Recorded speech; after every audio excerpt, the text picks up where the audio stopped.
Graça, paz e alegria.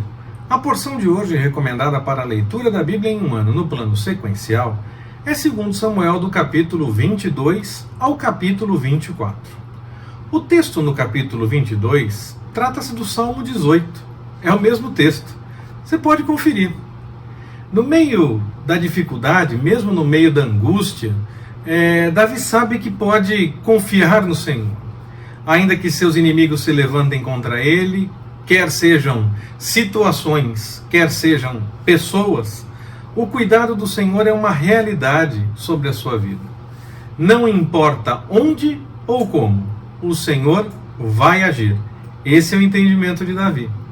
Podemos agir e viver como Davi, reconhecer a grandiosidade do Senhor e confiar que mesmo na angústia, mesmo no dia mau, Ele vai agir.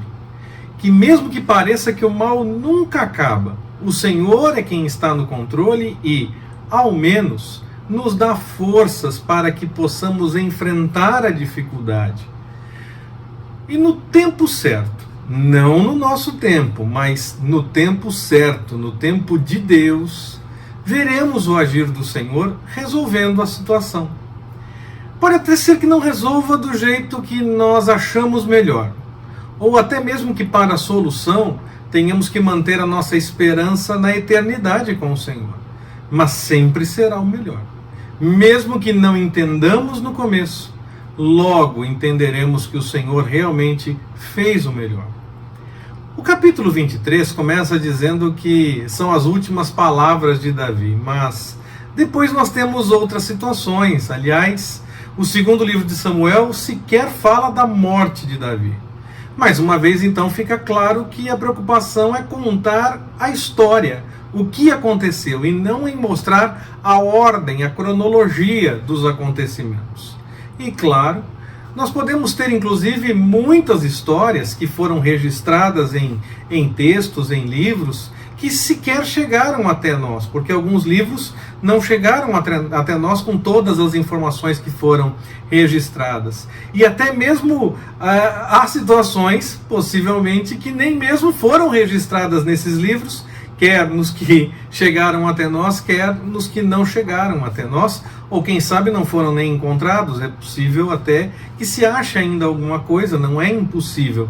É sempre complicado, mas não é impossível. Não faz muito tempo encontraram mais coisas lá entre os manuscritos do Mar Morto, entre as cavernas. Então ainda é possível encontrar alguma coisa, não é impossível. Sempre é mais difícil, mas não é impossível. Talvez ainda possamos um dia encontrar outros textos que não chegaram ainda até nós, mas que estão lá guardados, esperando alguém encontrar. O capítulo 23 ainda termina com o registro de várias pessoas que estiveram junto com Davi, que acompanharam Davi, alguns dos feitos dessas pessoas e essas coisas todas. O reconhecimento que nós não fazemos nada sozinhos é importante quando temos um grupo de fato trabalhando. Não importa quão simples possa parecer a atuação de alguém, o Senhor levantou aquela pessoa para que o todo da obra tivesse o seu desenvolvimento completo. No capítulo 24, vemos a questão do censo que Davi manda fazer, mesmo contra o conselho de Joabe. Depois de realizado o censo, Davi se dá conta que fez uma grande bobagem. Ele se sente mal com tudo aquilo, e muitos imaginam que seja porque a sua motivação ao fazer o censo fosse saber o quanto o seu reino era grande, o quanto ele era poderoso por ter tantos aptos para a guerra e para tantas outras coisas que o reino tinha necessidade, e essa coisa toda. Toda essa disposição de coração de Davi deve mesmo ser levada em conta. Talvez até outras coisas que nós já tenhamos ouvido em outros estudos, possamos pensar outra disposição que Davi teve no meio disso. Talvez não tenha sido essas que eu apresentei, sejam outras. Havia realmente no coração de Davi alguma disposição, alguma motivação que o levou para fazer o censo e depois fez com que ele achasse que fez bobagem. Mas nós não podemos esquecer de algo que o começo do texto diz. A ira do Senhor se acendeu contra os israelitas. Apesar de Davi ter todas essas emoções e quaisquer outras que nós nem tenhamos falado aqui ou não tenhamos pensado, tantas possibilidades que possam ser elencadas e imaginadas a respeito das motivações e das emoções de Davi nesse momento, ainda que nós pensemos em tudo isso e de fato ele teve algo no seu coração para que logo em seguida ele entenda que fez bobagem, ainda assim nós não podemos deixar de fora que o texto diz que o Senhor incitou todas essas coisas. Qualquer que tenha sido a emoção, o Senhor incitou Davi para ir nessa direção. Porque estava irado, a ira do Senhor tinha se acendido contra Israel.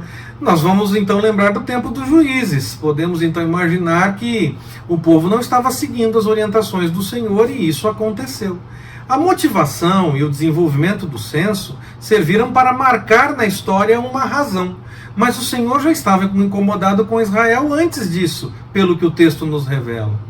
Como o coração duro de Faraó, por exemplo, o Senhor poderia livrar Israel sem que Faraó tivesse o coração duro, sem que ele fizesse como fez, mas o Senhor preparou algo para marcar na história e registrar a sua atuação naquele momento.